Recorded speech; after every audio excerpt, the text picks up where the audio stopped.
Exodus chapter 1. Now these are the names of the sons of Israel who came to Egypt with Jacob. They came each one with his household: Reuben, Simeon, Levi, and Judah; Issachar, Zebulun, and Benjamin; Dan and Naphtali, Gad and Asher. All the persons who came from the loins of Jacob were 70 in number, but Joseph was already in Egypt. Joseph died, and all his brothers and all that generation. But the sons of Israel were faithful, and increased greatly, and multiplied, and became exceedingly mighty, so that the land was filled with them. Now a new king arose over Egypt, who did not know Joseph. He said to his people, Behold, the people of the sons of Israel are more and mightier than we. Come, let us deal wisely with them, or else they will multiply, and in the event of war they will also join themselves to those who hate us, and fight against us, and depart from the land. So they appointed taskmasters over them to afflict them with hard labor. And they built for Pharaoh storage cities, Pithom and Ramses. But the more they afflicted them, the more they multiplied, and the more they spread out, so that they were in dread of the sons of Israel. The Egyptians compelled the sons of Israel to labor rigorously, and they made their lives bitter with hard labor in mortar and bricks, and at all kinds of labor in the field, all their labors which they rigorously imposed on them. Then the king of Egypt spoke to the Hebrew midwives, one of whom was named Shiphrah, and the other was named Puah, and he said, When you are helping the Hebrew women to give birth, and see them upon the birth stool, if it is a son, then you shall put him to death. But if it is a daughter, then she shall live. But the midwives feared God, and did not do as the king of Egypt had commanded them, but let the boys live. So the king of Egypt called for the midwives, and said to them, Why have you done this thing, and let the boys live? The midwives said to Pharaoh, Because the Hebrew women are not as the Egyptian women, for they are vigorous, and give birth before the midwife can get to them. So God was good to the midwives, and the people multiplied, and became very mighty. Because the midwives feared God, he established households for them. Then Pharaoh commanded all his people, saying, Every son who is born you are to cast into the Nile, and every daughter you are to keep alive.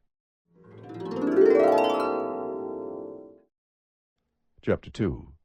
Now a man from the house of Levi went and married a daughter of Levi.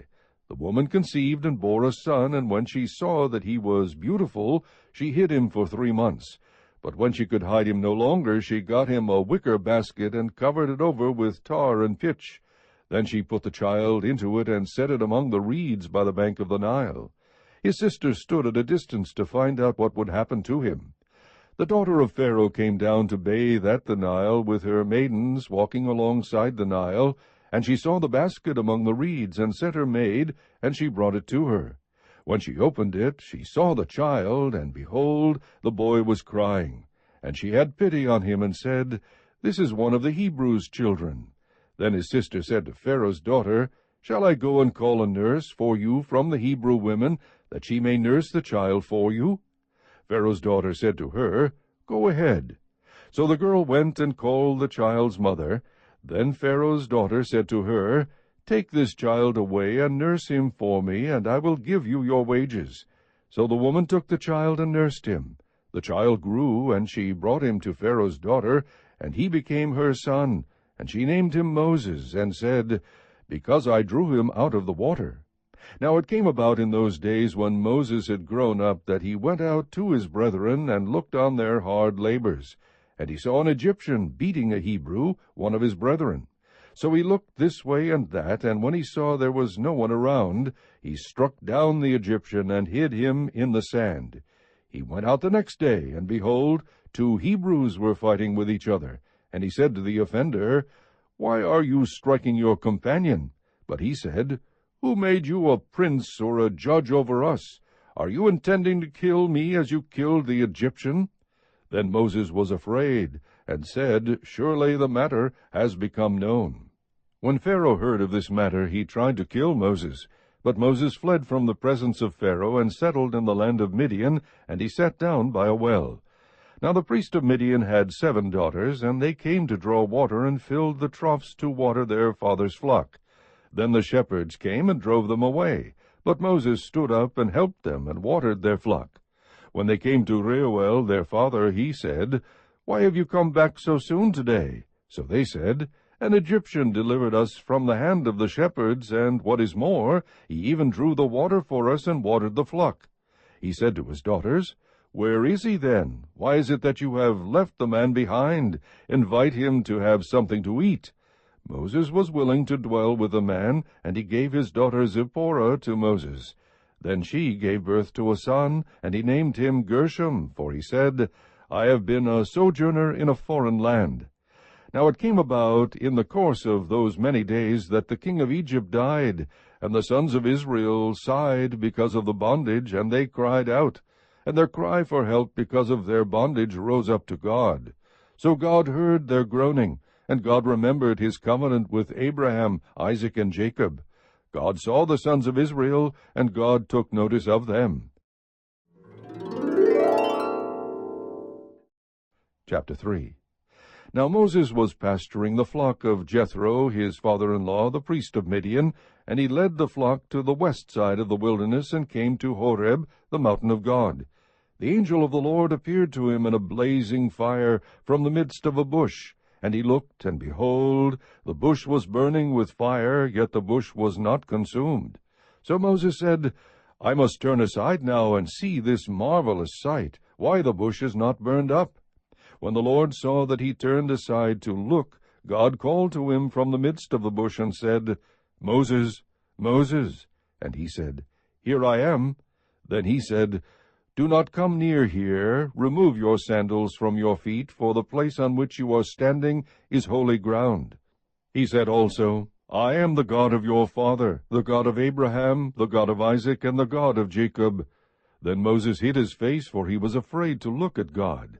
The Lord said, I have surely seen the affliction of my people who are in Egypt, and have given heed to their cry because of their taskmasters, for I am aware of their sufferings. So I have come down to deliver them from the power of the Egyptians, and to bring them up from that land to a good and spacious land, to a land flowing with milk and honey, to the place of the Canaanite, and the Hittite, and the Amorite, and the Perizzite, and the Hivite, and the Jebusite. Now behold, the cry of the sons of Israel has come to me. Furthermore, I have seen the oppression with which the Egyptians are oppressing them. Therefore come now, and I will send you to Pharaoh, so that you may bring my people, the sons of Israel, out of Egypt. But Moses said to God, Who am I, that I should go to Pharaoh, and that I should bring the sons of Israel out of Egypt? And he said, Certainly I will be with you, and this shall be the sign to you that it is I who have sent you. When you have brought the people out of Egypt, you shall worship God at this mountain. Then Moses said to God, Behold, I am going to the sons of Israel, and I will say to them, The God of your fathers has sent me to you.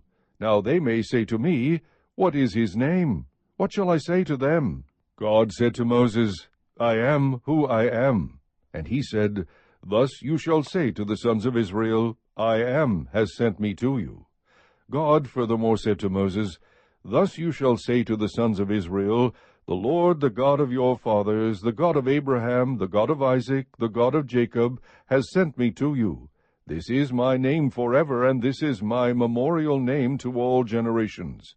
Go and gather the elders of Israel together, and say to them, The Lord, the God of your fathers, the God of Abraham, Isaac, and Jacob, has appeared to me, saying, I am indeed concerned about you, and what has been done to you in Egypt. So I said, I will bring you up out of the affliction of Egypt to the land of the Canaanite, and the Hittite, and the Amorite, and the Perizzite, and the Hivite, and the Jebusite, to a land flowing with milk and honey.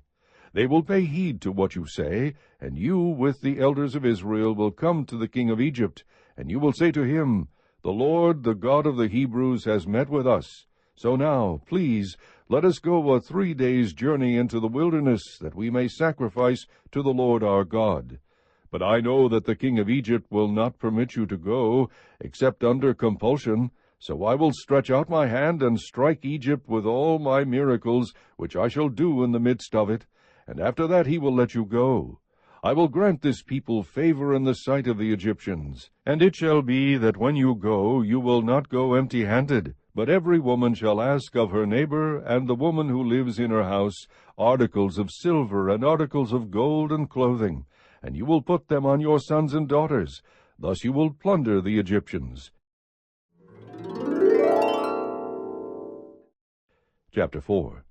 Then Moses said, What if they will not believe me, or listen to what I say? For they may say, The Lord has not appeared to you. The Lord said to him, What is that in your hand? And he said, A staff. Then he said, Throw it on the ground. So he threw it on the ground, and it became a serpent, and Moses fled from it. But the Lord said to Moses, Stretch out your hand, and grasp it by its tail. So he stretched out his hand, and caught it, and it became a staff in his hand, that they may believe that the Lord, the God of their fathers, the God of Abraham, the God of Isaac, and the God of Jacob, has appeared to you. The Lord furthermore said to him, Now put your hand into your bosom. So he put his hand into his bosom, and when he took it out, behold, his hand was leprous like snow. Then he said, Put your hand into your bosom again. So he put his hand into his bosom again, and when he took it out of his bosom, behold, it was restored like the rest of his flesh. If they will not believe you, or heed the witness of the first sign, they may believe the witness of the last sign. But if they will not believe even these 2 signs, or heed what you say, then you shall take some water from the Nile, and pour it on the dry ground. And the water which you take from the Nile will become blood on the dry ground. Then Moses said to the Lord, Please, Lord, I have never been eloquent, neither recently nor in time past, nor since you have spoken to your servant, for I am slow of speech and slow of tongue. The Lord said to him, Who has made man's mouth? Or who makes him mute or deaf, or seeing or blind? Is it not I, the Lord? Now then go, and I, even I, will be with your mouth, and teach you what you are to say. But he said, Please, Lord, now send the message by whomever you will. Then the anger of the Lord burned against Moses, and he said, Is there not your brother Aaron the Levite? I know that he speaks fluently, and moreover, behold, he is coming out to meet you. When he sees you, he will be glad in his heart. You are to speak to him, and put the words in his mouth. And I, even I, will be with your mouth and his mouth, and I will teach you what you are to do. Moreover, he shall speak for you to the people, and he will be as a mouth for you, and you will be as God to him. You shall take in your hand this staff, with which you shall perform the signs. Then Moses departed and returned to Jethro his father-in-law, and said to him, Please let me go, that I may return to my brethren who are in Egypt, and see if they are still alive. And Jethro said to Moses, Go in peace. Now the Lord said to Moses in Midian, Go back to Egypt, for all the men who were seeking your life are dead. So Moses took his wife and his sons, and mounted them on a donkey, and returned to the land of Egypt. Moses also took the staff of God in his hand. The Lord said to Moses, When you go back to Egypt, see that you perform before Pharaoh all the wonders which I have put in your power, but I will harden his heart, so that he will not let the people go. Then you shall say to Pharaoh, Thus says the Lord, Israel is my son, my firstborn. So I said to you, Let my son go, that he may serve me. But you have refused to let him go. Behold, I will kill your son, your firstborn. Now it came about at the lodging place on the way that the Lord met him, and sought to put him to death. Then Zipporah took a flint, and cut off her son's foreskin, and threw it at Moses' feet. And she said, You are indeed a bridegroom of blood to me. So he let him alone. At that time she said, You are a bridegroom of blood, because of the circumcision. Now the Lord said to Aaron, Go to meet Moses in the wilderness. So he went and met him at the mountain of God, and kissed him. Moses told Aaron all the words of the Lord with which he had sent him, and all the signs that he had commanded him to do. Then Moses and Aaron went and assembled all the elders of the sons of Israel, and Aaron spoke all the words which the Lord had spoken to Moses. He then performed the signs in the sight of the people. So the people believed, and when they heard that the Lord was concerned about the sons of Israel, and that he had seen their affliction, then they bowed low and worshipped.